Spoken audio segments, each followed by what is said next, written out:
How you guys doing? My name is Miguel Hernandez, and today I'll be talking about the 4 assumptions of deterrence and if it's a good idea to keep on adding it to juveniles. So the first example, it shows the most important assumption is that individuals are rational actors. In other words, juveniles weigh the potential risk and benefits of committing a delinquent act, and they make a conscious decisions whether to commit the offense. I feel like the juveniles already have an idea of what they're going to commit, and they know the consequences to it.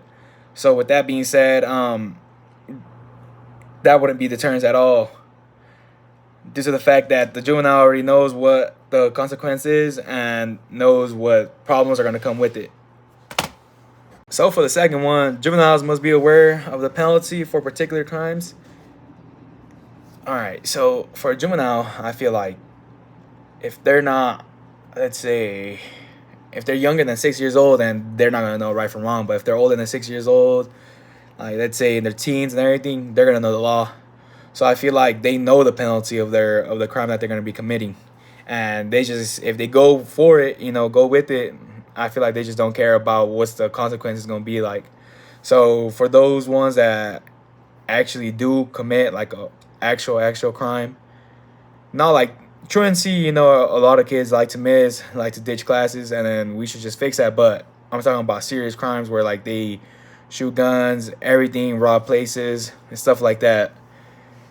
And they know the penalty of it. They know exactly what they're gonna get into if they get caught. They know the punishment that they're gonna get, because they're not dumb. They have the self-conscious, and if they proceed with it, then they just don't care about their future. Here's also about for the third example, the juveniles must view the risk as unpleasant.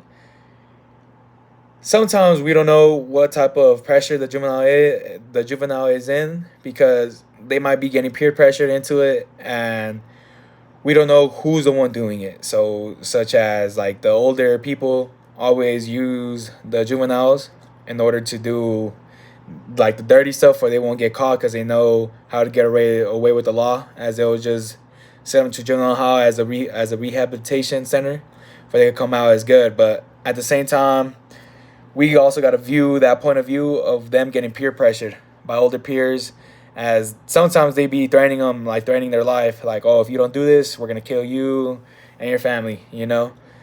That's what I believe I took away from this third example. That's what I think that happens when the juveniles, view the risk of what they're about to do. For the fourth example, in order for deterrence to be effective, the sanction must be swift, certain, and severe. I feel like they should pay the consequences as the crime. So if they do truancy, do a little bit of community service, match the crime with the consequence. Match the crime with the consequence, as like if they do something big, then they should be facing big time consequences, and also they should be learning from their mistakes also.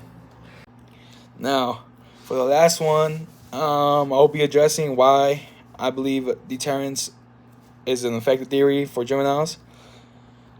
So let's say it's unconstitutional to be deterred and everything like that, but if they're repeat offenders, then that's when we should step in and we should give them a good consequence, because at the same time they did it once and they're willing to do it again, then that's when we put our foot on the ground and tell them, make them serve big time jail. So like if they keep on doing it, then they should be in jail. And yeah, thank you for watching.